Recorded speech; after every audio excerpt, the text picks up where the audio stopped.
Deus, louvado e exaltado seja o nome do Senhor. Paz do Senhor Jesus seja com todos nessa noite. Amém? Fico muito feliz por mais uma oportunidade na presença do Senhor e principalmente de saber que o nosso Deus aqui está. Então, vamos glorificar e exaltar ao Senhor Deus, digno de toda honra e digno de toda glória. Amados, pega a palavra do Senhor, Atos dos Apóstolos, capítulo 3, versículo 1 ao 6. Atos dos Apóstolos, capítulo 3, versículo 1 ao 6. Amém?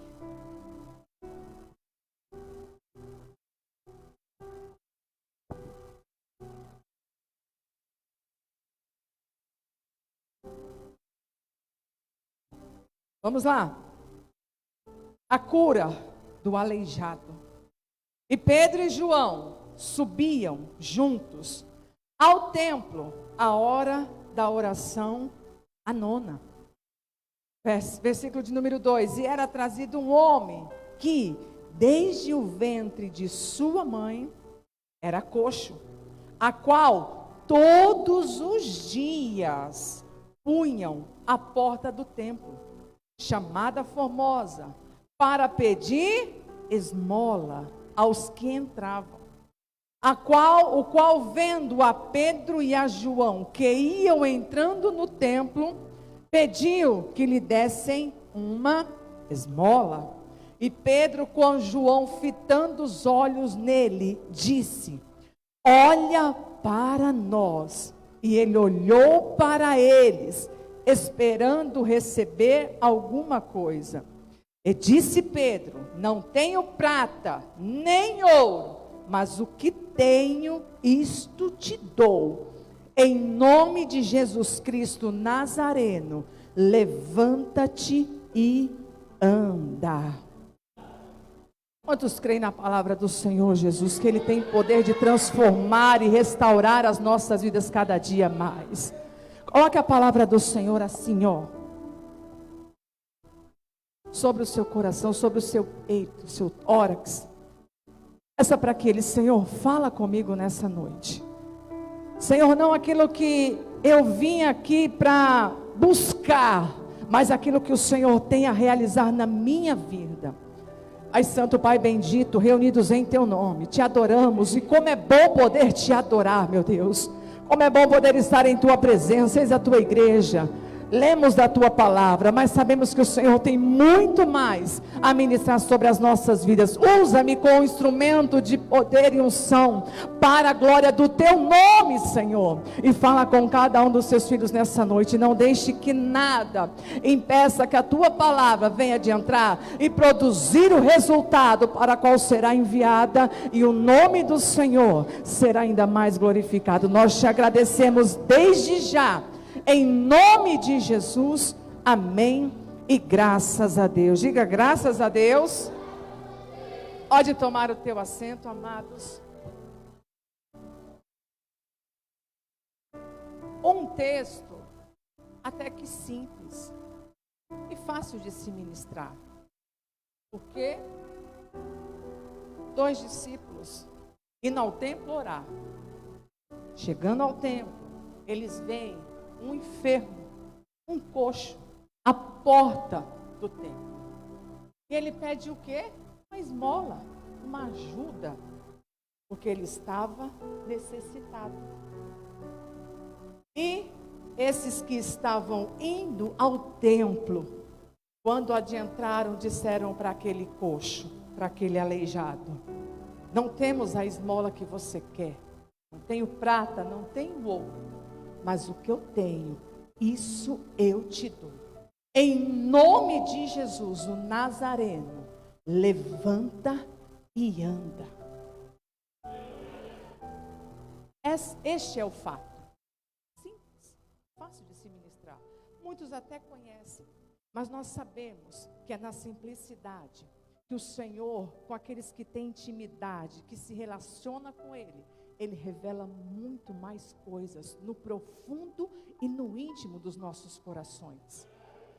Estaria de bom tamanho, porque aqui nessa noite nós estamos reunidos, nós estamos no templo.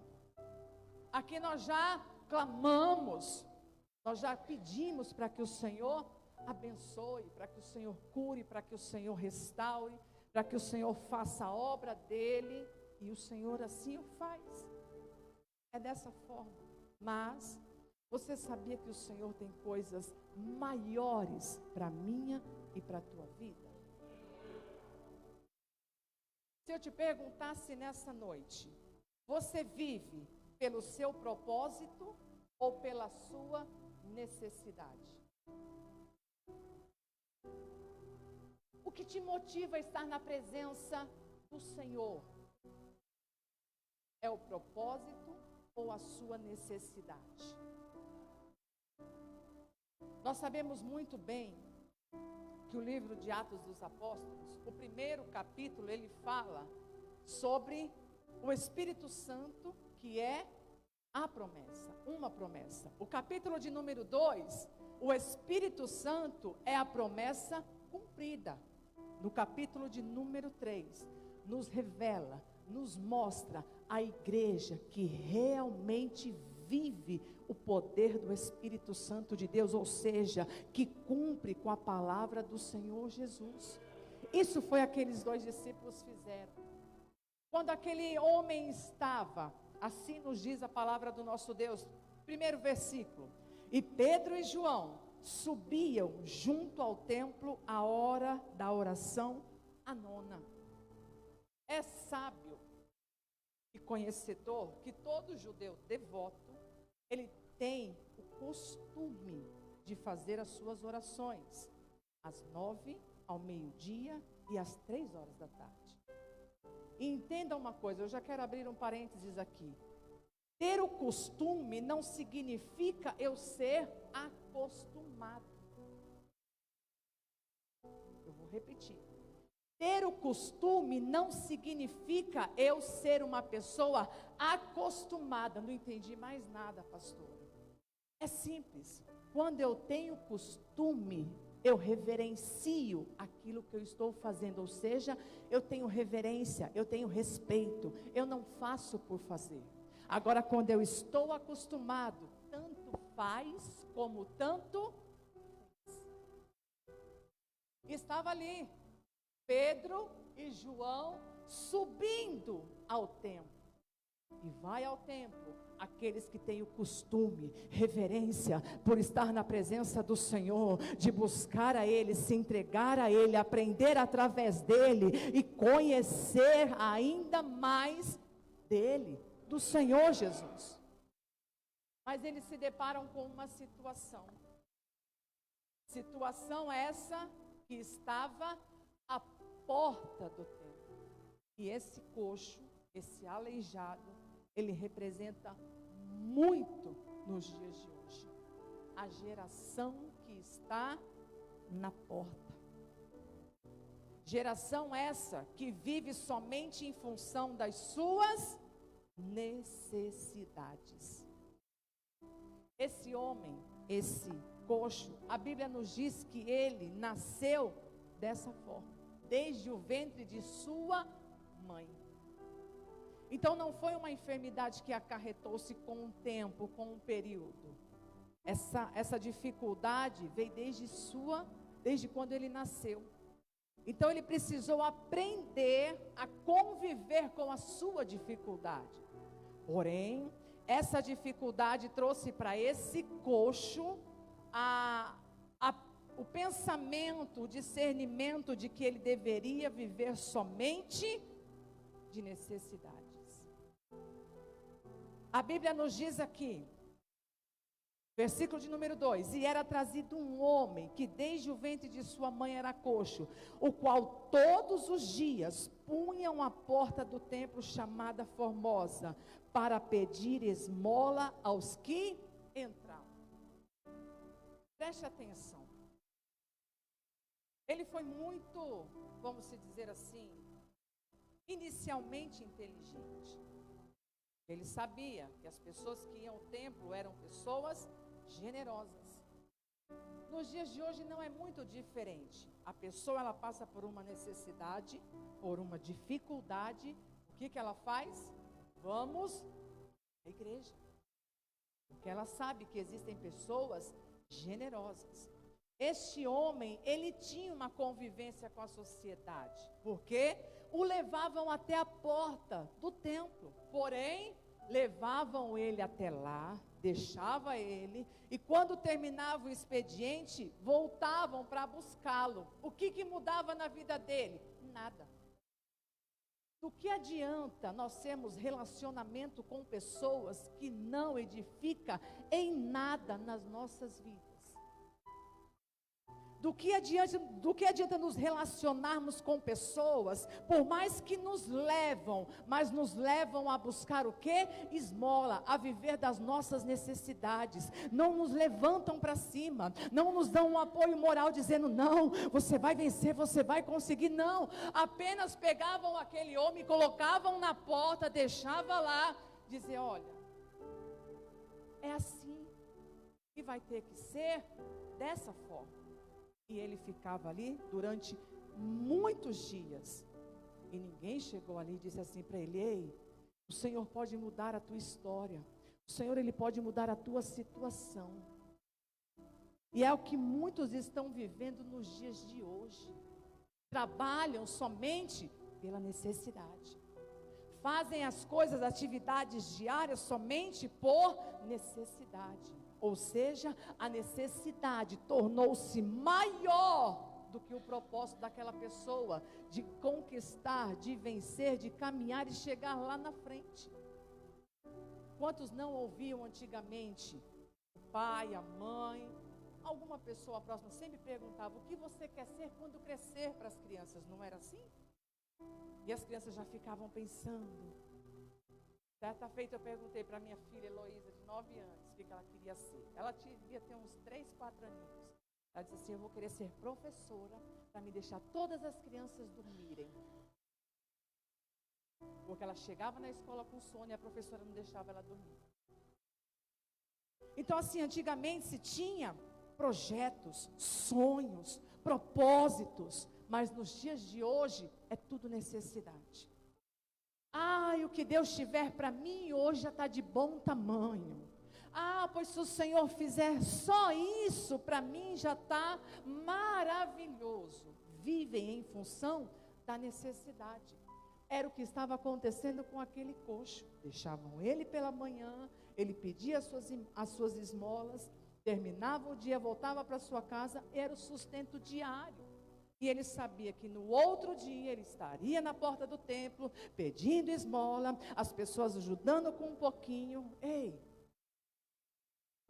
quando nós estamos na presença de um Deus que pode todas as coisas, eu não posso viver de necessidade, eu tenho que viver de propósito. Ei, o Senhor tem plano, tem promessa, tem projetos a realizar na tua vida. Não pode ser a tua necessidade maior do que os planos de Deus para a tua vida, para a tua casa e para a tua família. Chega de viver de necessidade, vamos viver os projetos, os sonhos de Deus para cada um de nós.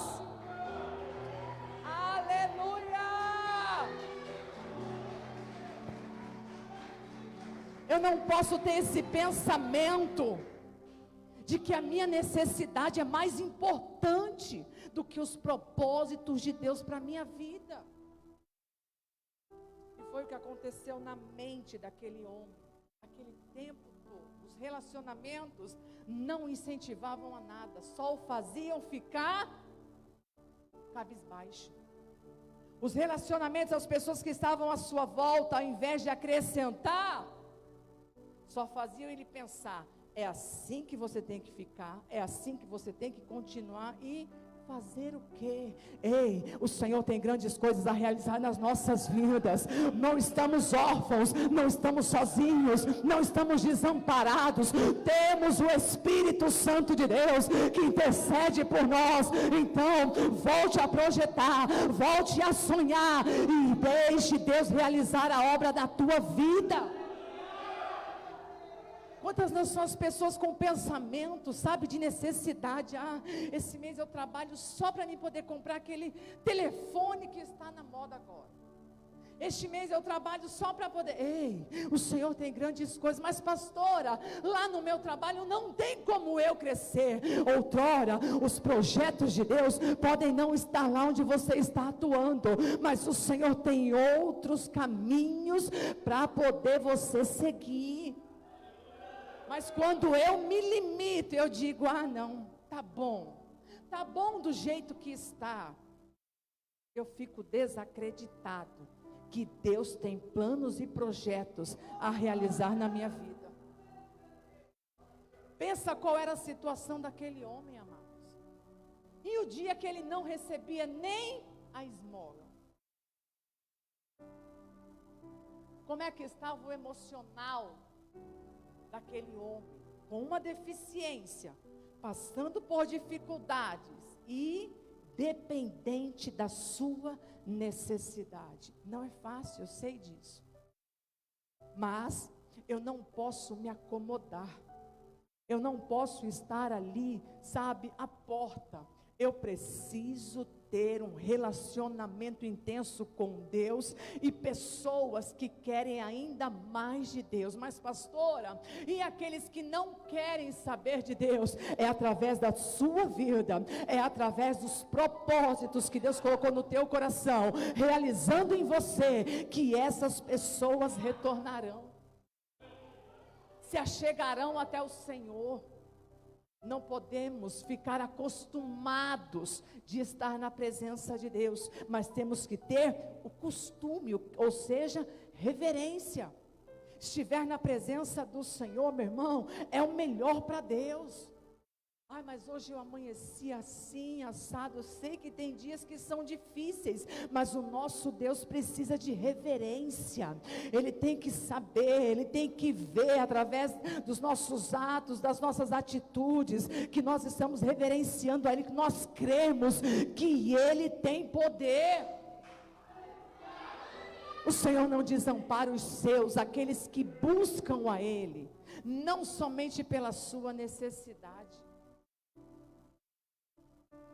Deixa eu perguntar, a igreja é o lugar ideal, correto para você?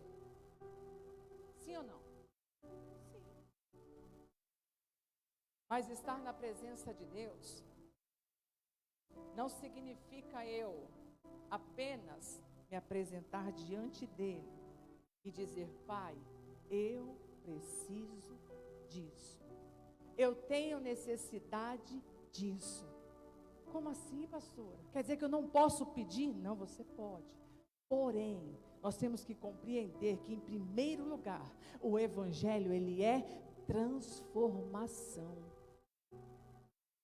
O evangelho, ele é transformação. Deus transforma as nossas vidas, para depois ele acrescentar as obras, sabe, as bênçãos materiais sobre cada um de nós.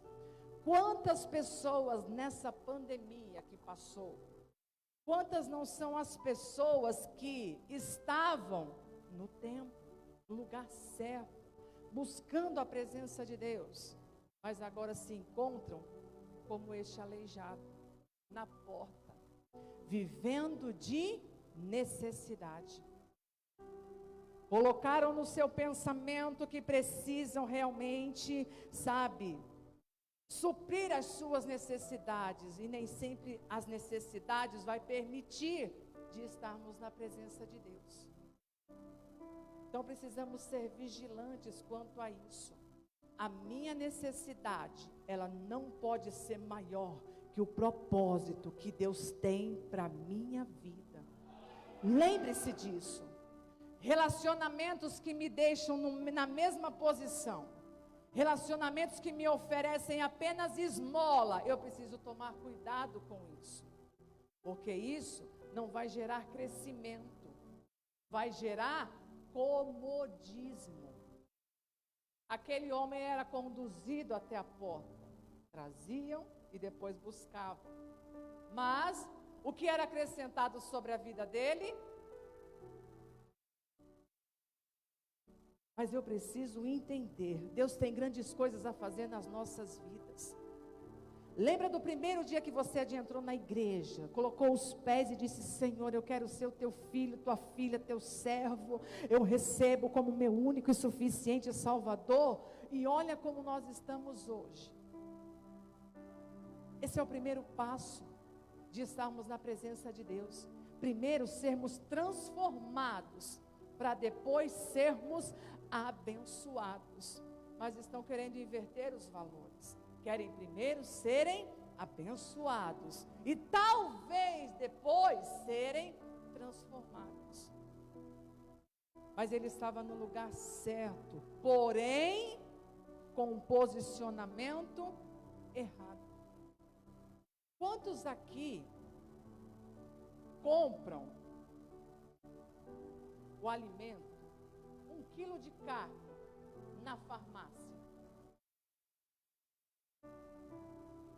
Faz sentido, pastor? Faz. Então deixa eu perguntar assim, tá? Você chega no açougue e diz assim para o açougueiro: eu vim aqui buscar um remédio porque me deu uma enxaqueca, uma dor de cabeça, tomei assim. Você está no lugar certo? Pessoas que vivem de necessidades, ela fica totalmente dispersa. Ela não sabe nem o lugar aonde ela está. Aquele homem estava no lugar certo, à porta do templo. Só faltava ele entrar.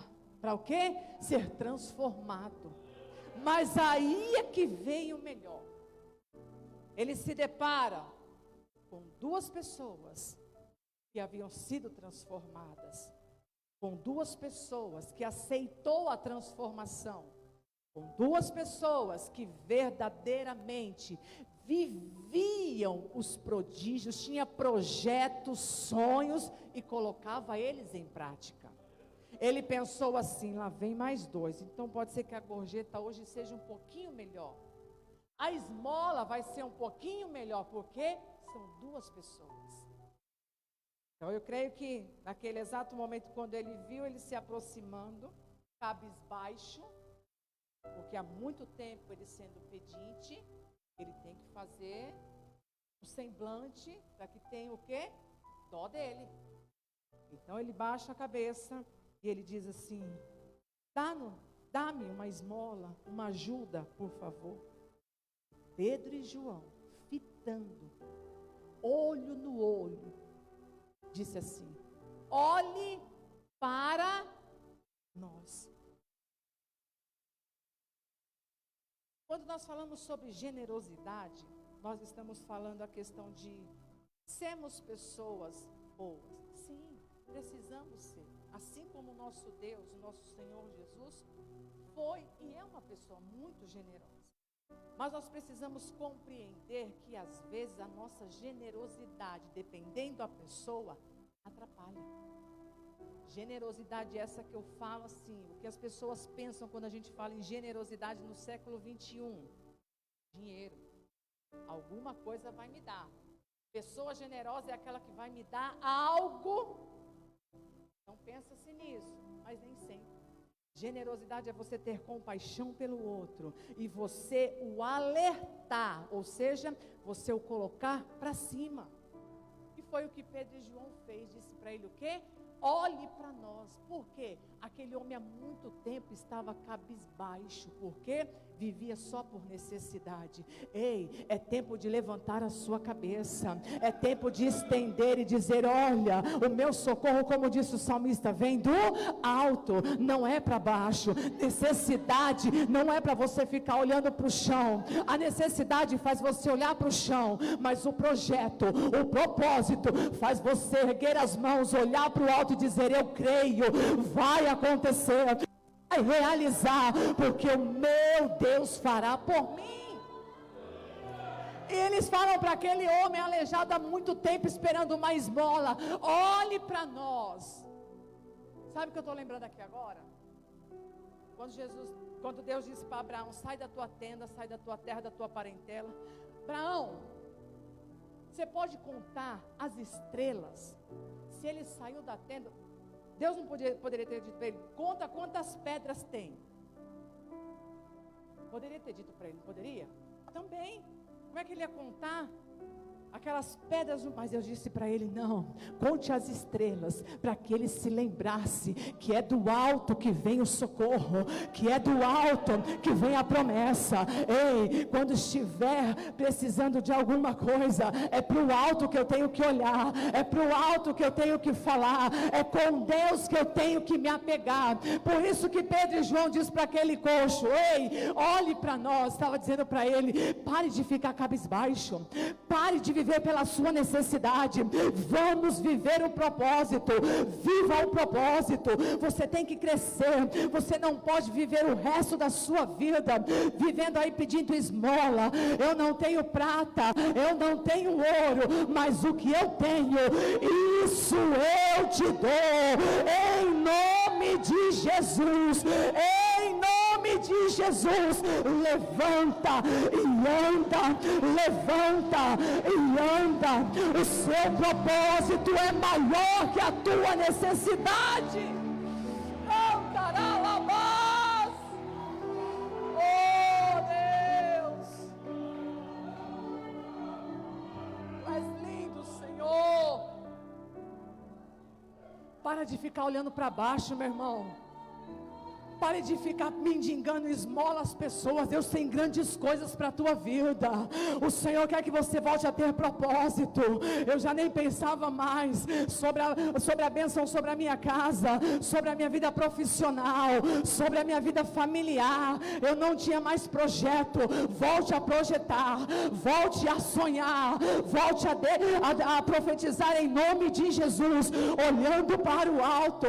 Diga, eu vou vencer, eu vou conquistar, o Senhor não vai me desamparar. E o que acontece quando aquele homem, ele recebe dessa autoridade, de pessoas que realmente falavam, Pedro e João disse assim para ele, ó, não é a tua necessidade, mas é o propósito, é o plano de Deus na tua vida. Quantos não sabiam que aquele homem estava numa dificuldade há tanto tempo? Olha o testemunho dele agora.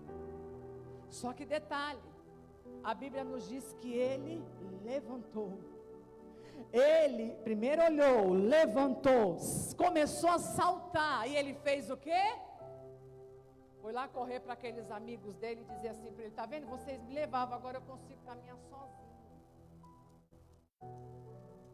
Ele adentrou o templo, ele aceitou a transformação. A Bíblia diz que ele entrou saltando, glorificando, ou seja, ele reconheceu que Deus tinha um propósito e Deus cumpriu sobre a vida dele. Ei, não podemos nos esquecer que quando as coisas acontecem na nossa vida, não é por acaso não, não é porque tinha que acontecer não, é porque nós temos um Deus que nos guarda, que sabe o que é melhor para cada um de nós, e que na hora certa, no momento certo, vai acontecer. Não fique à beira, não fique cabisbaixo, e não fique vivendo de necessidades. Viva de propósitos. Necessidades sempre vamos ter, sempre vamos precisar vencer a cada dia, mas e os propósitos? O Senhor tem grandes coisas a fazer nas nossas vidas. Então levante a sua cabeça e creia que verdadeiramente, assim como houve transformação e muito mais na vida daquele homem, que já não era mais coxo, que já não mais vivia dependendo da sua necessidade, mas que tinha projetos, planos, propósitos, principalmente na presença do Senhor. Não deixe com que tudo isso que aconteceu, até mesmo o que está acontecendo, vire motivo de nos afastarmos da presença de Deus, ou nos tornarmos acostumados com as coisas de Deus, mas que possamos ter o costume, reverenciar a Deus em tudo, 100%, dando a Ele sempre honra, glória e todo louvor. Então eu finalizo dizendo, assim como Deus ministrou sobre a minha vida, o meu propósito a minha necessidade não pode ser maior que o propósito que Deus colocou sobre a minha vida. Você vai florescer ainda mais, você vai frutificar ainda mais, você vai colher ainda mais a partir do momento que nós compreendermos que precisamos viver os propósitos, os planos de Deus e não as nossas necessidades. Que Deus abençoe a sua vida rica e abundantemente.